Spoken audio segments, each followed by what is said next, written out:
I now give the floor to the distinguished representative of Peru to introduce an address by the head of state. Gracias, señor. Thank you, Mr. President. I have the honor to introduce the pre-recorded statement by His Excellency Martín Vizcarra Cornejo, President of the Republic of Peru.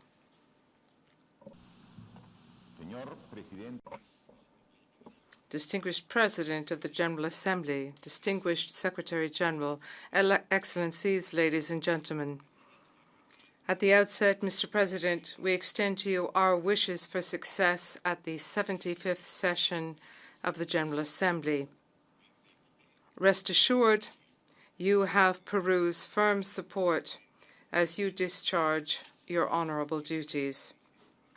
In these difficult circumstances for mankind, allow me to extend, on behalf of the people and government of Peru, our full solidarity and our sympathies to those who, as a result of COVID-19, have lost loved ones, family members, friends, colleagues, and to those who are on the front line and have given everything, even their own lives, doctors, nurses, politicians, soldiers.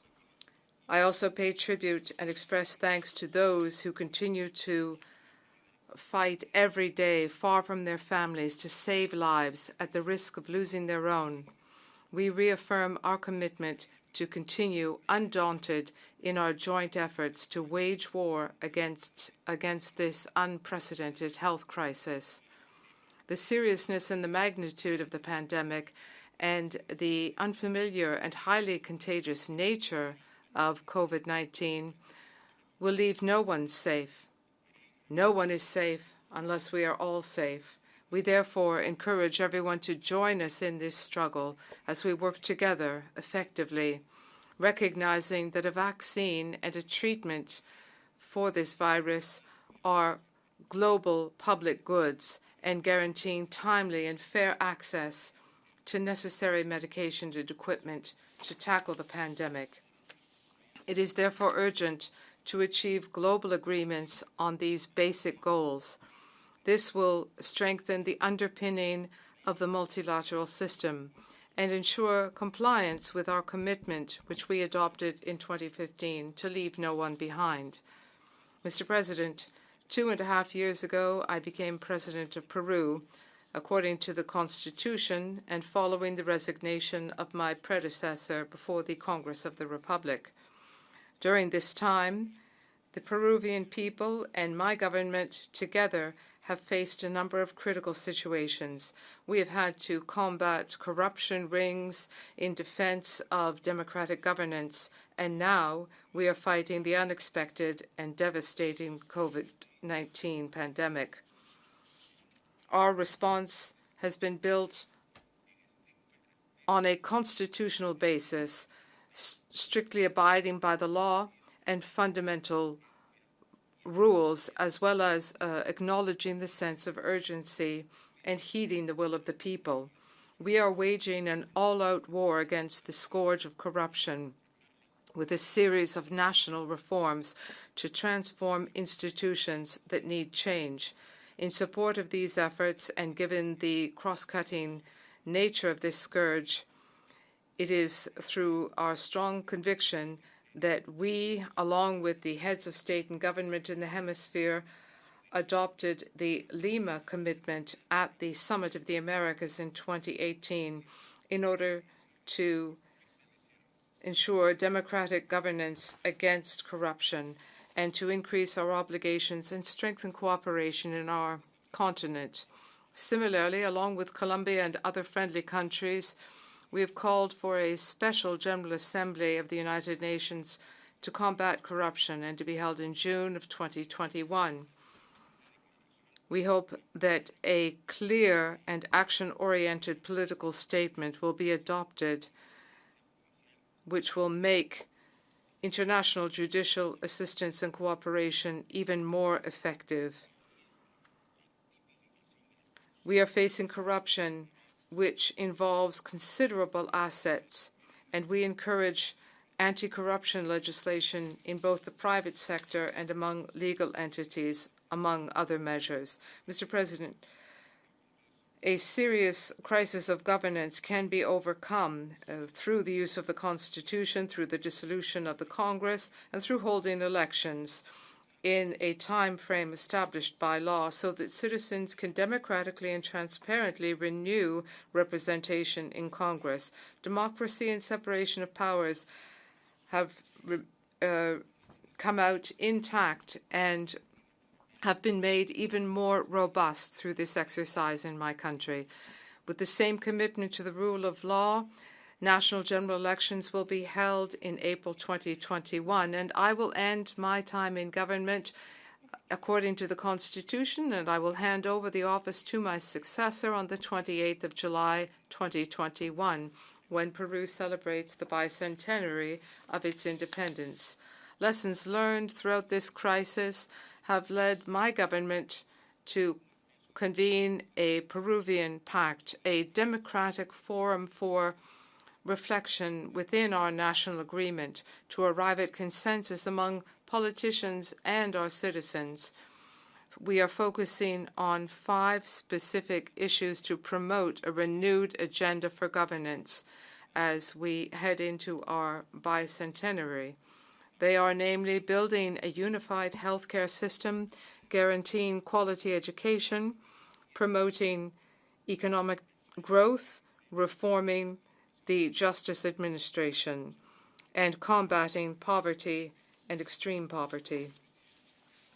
Mr. President, aware of the social gaps and the historic weaknesses in the healthcare system, my government was one of the first in the region to adopt strong measures to contain the spread of COVID-19. These measures have saved thousands of lives despite the very high and painful death rates and rates of contagion. We are now able to reverse decades of backsliding in our infrastructure and investment in public health. We have done our utmost to contain the illness, and at the same time, we are strengthening our response capacity. 6 months after taking on this struggle, the contagion figures and death figures due to COVID-19 are beginning to drop sharply in Peru, and we are firmly committed in Peru that we will continue with these actions to the very end. Despite the macroeconomic strength of Peru, the pandemic has highlighted inequalities and has shown structural weaknesses in the informal sector. And therefore, we are implementing the greatest recovery and support plan in the history of our republic, and it is one of the greatest plans in the region. We have investment equaling 20% of our GDP.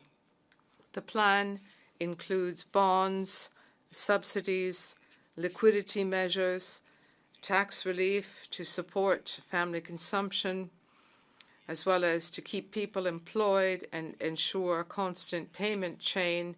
This will benefit 8.5 million households and more than 700,000 businesses, 98% of which are micro, small, and medium-sized enterprises.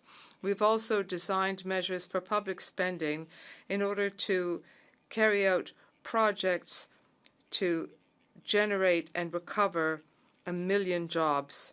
Similarly, we are speeding up our infrastructure projects through contract modalities from government to government. We have taken these decisive measures to combat COVID-19, and they will be the underpinning of our rapid and secure recovery. We believe that an increase in the GDP for 2021 will be 10%, and by 2022 we will reach levels that we had prior to the pandemic. Mr. President, as we face this multifaceted crisis, Agenda 2030 continues to be the roadmap which should guide our decisions to meet these challenges that have been made even more complex due to the pandemic. This is the case for the rise in poverty.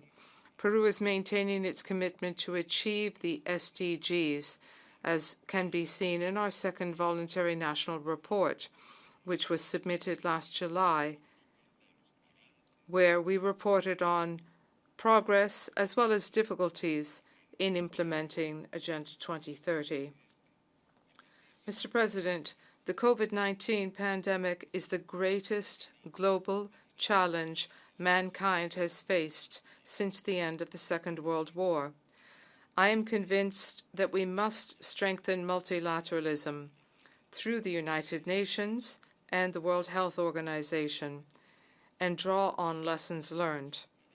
This will benefit international governance for health and international cooperation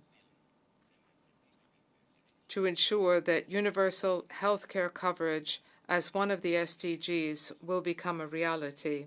In line with this commitment, Peru supports the COVAX Facility Initiative and the platform to provide access to COVID Tools Act, as well as the Global Vaccine Alliance, Gavi, and CEPI, the Coalition for Preparedness for Epidemics.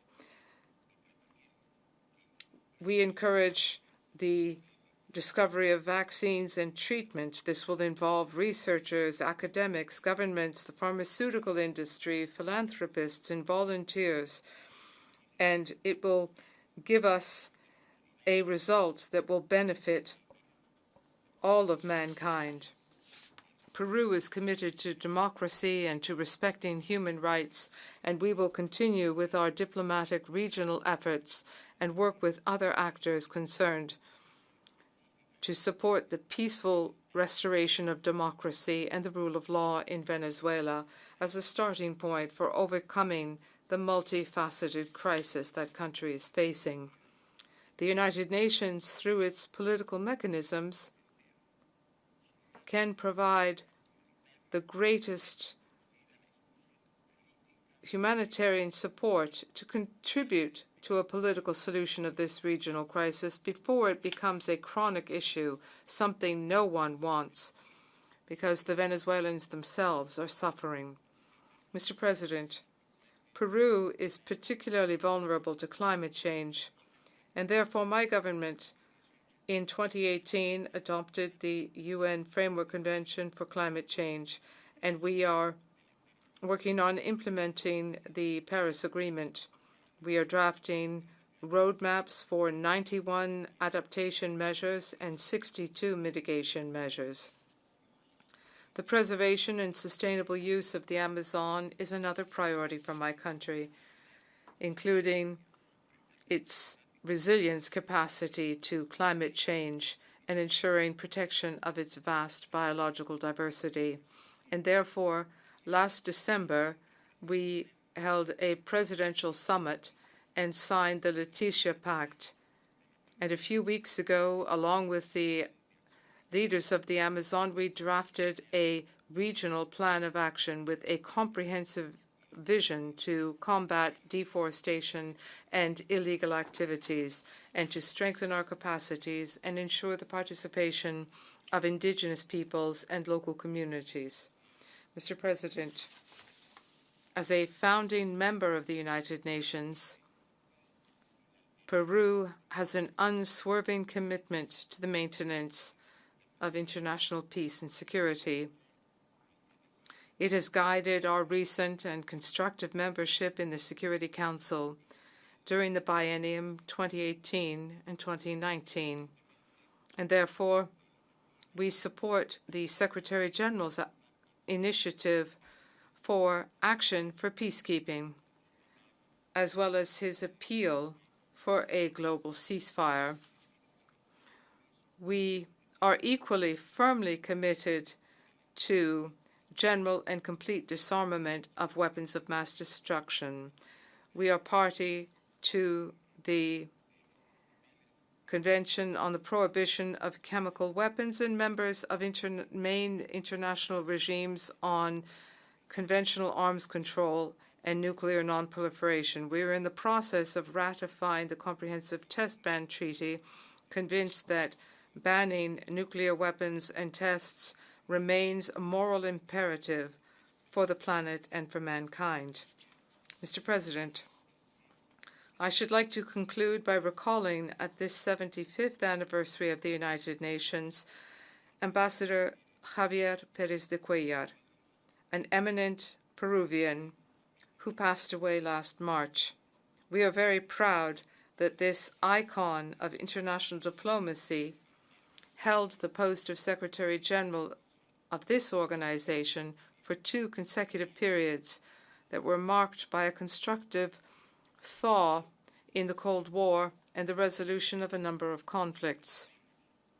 We recall his appeals to do our duty based on the purposes and principles of the United Nations Charter and to work together to solve our differences. His pilgrimage for peace, his memories of the work he did in this building will continue to inspire all of us to promote peace and sustainable development, to care for the environment, to defend human rights, and to promote an international standards-based system. Stronger multilateralism, focusing on sustainable development, as we agreed on for Agenda 2030, to leave future generations a better world, that certainly will be the very best tribute that we could give him. Thank you. On behalf of the General Assembly, I wish to thank the President of the Republic of Peru for the statements just made. I now give the floor to the distinguished representative of the Democratic Republic of Congo to introduce an address by the head of state.